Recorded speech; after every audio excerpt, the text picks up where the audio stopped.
I'm Afterthought, Jujutsu Kaisen, episode 22, The Origin of Blind Obedience. Gotta say, I really dug today's episode, and it looks like they're building to something very climactic for the season 1 finale. And it actually went over a lot of interesting concepts, including delayed activation of curses, as well as curses and their vessels. So first and foremost, now that the exchange event between Kyoto and Tokyo has come to an end, it's back to our regular Jujutsu sorcerer schedule, i.e. exercising those pesky little curses. So when the bodies start piling up, our main 3 are put on the case. 3 males have fallen victim to mysterious deaths, each one dying at the entrance of their homes. Digging deeper into the victims' history, they discover they have all attended the same middle school. This will be the focal point of their investigation. But upon discovering their possible informant has become their 4th victim, they are left with no other options but to investigate the school. Beginning our interrogation of a pair of delinquents at the school leads us to a startling revelation that this, in fact, is the middle school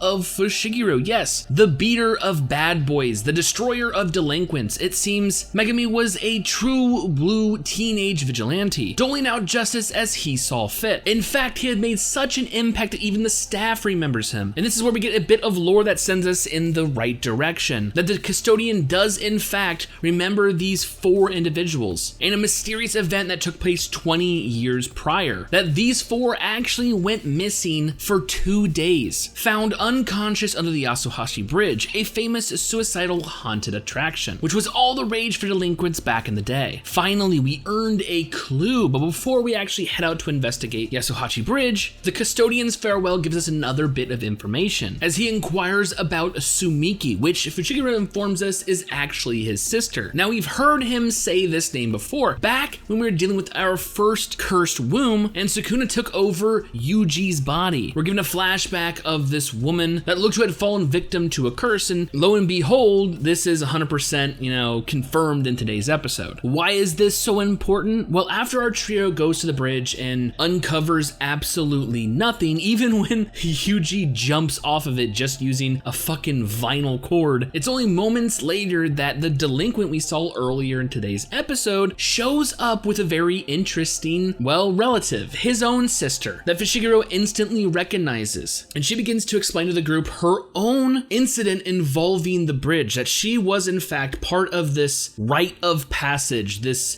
dare, and ever since then she has this ominous feeling when going through the threshold of her family business. Inquiring about the details, they ask her if she was alone, and unfortunately no, she was accompanied by another, Sumiki. Yes, Fushigiro's comatose sister also participated in this rite of passage. With a frantic look plastered upon his face, he telephones Ijichi to make sure to guard his sister, to let him know if anything has changed. While all things are status quo, realizing that the situation has changed due to the ever-growing pile of victims, this has become elevated to the next level, and unfortunately there's just no sorcerers that can deal with this, especially with Gojo preoccupied. Realizing that this really is a job for a 2nd grade sorcerer or above, he decides to go it alone, pushing Yuji and Nobara away. Now, of course, during the discussion with the delinquent sister, they realize that there is a specific process to activating this curse. They realize that following a certain path, you're actually entering into this curse's domain, but it's not your typical domain.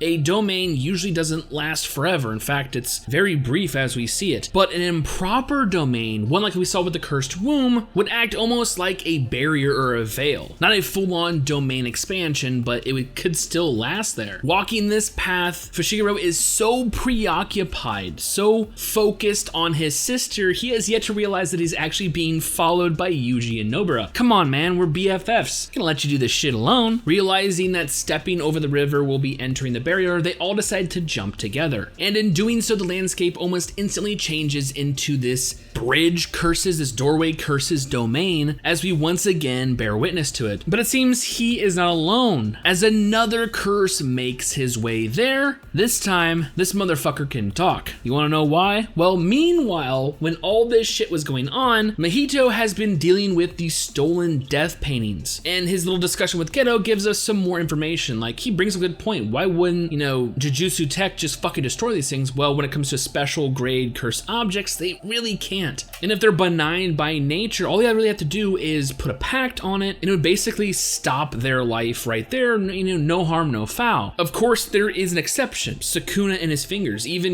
becoming the cursed object, even broken into 20 pieces, it can still cause harm to others when it summon those, other curses and shit. And from my understanding, when he asks about, vessels and such, it looks like Sukuna has to at least pick or at least synchronize with his vessel, while the other cursed wombs, the death paintings, can just be implanted in any old buddy, as we see literally a guy pinned against the wall being force-fed one of these cursed objects and turning into the curse that just broke into the bridge curse's barrier. Now it's funny, Mahito just asked him to go there. Hey, do me a little favor. Now it leads me to wonder, but also believe. It leads me to wonder that, is this just a coincidence? The fact that all these deaths are taking place and the one link leads them to Fushigiro's middle school that happens to lead them to Fushigiro's sister that happens to be cursed, but to also find out that Mahito's been fucking around with these death paintings and just happens to send one to the fucking cursed bridge, and also brings up the delayed activation. I don't know why these curses are activating up to 20 years later. Remember, the four individuals went to middle school 20 fucking years ago. That's what the custodian said. Did Mahito somehow activate them? Did it activate on their own? Was this all in a weird attempt to bring Fushiguro here and in turn Yuji? This can't be one giant coincidence, can it? I don't know. Anytime we see Mahito or Geto in there, we know shit is fucking up. They're master manipulators. They're master plans. I mean, you saw what they did with fucking Junpei and all the fucking little dominoes that had to be placed just to get, where everything was. I mean, it's too soon to say that it's not a coincidence, but I'm leaning towards no, these fuckers are up to something, and it involves, fucking with our main trio again. But anyways, yeah, today's episode, there was a lot to unravel there. I really like it. They're world building, they're expanding, we're going to other places, we're doing other curses. I mean, not everything has to be a special grade, but with the death paintings being special grades, it's gonna end in a fucking bang, especially given that fucking preview. We see Nobara fucking with someone, we see Fushiguro taking on somebody. I mean, we saw the end of today's episode that looks like Yuji wants to put up a fight with the special grade, saying fuck this. Like I said, they're gearing up for this to be a very, very, very climactic season finale. And I mean, it has to lead off with a bang. It just has to. Anyways, I'm super excited to where this arc is going to lead us, where we're going to leave off. So with all that being said and more Jujutsu Kaisen next week, I honestly cannot wait for future episodes.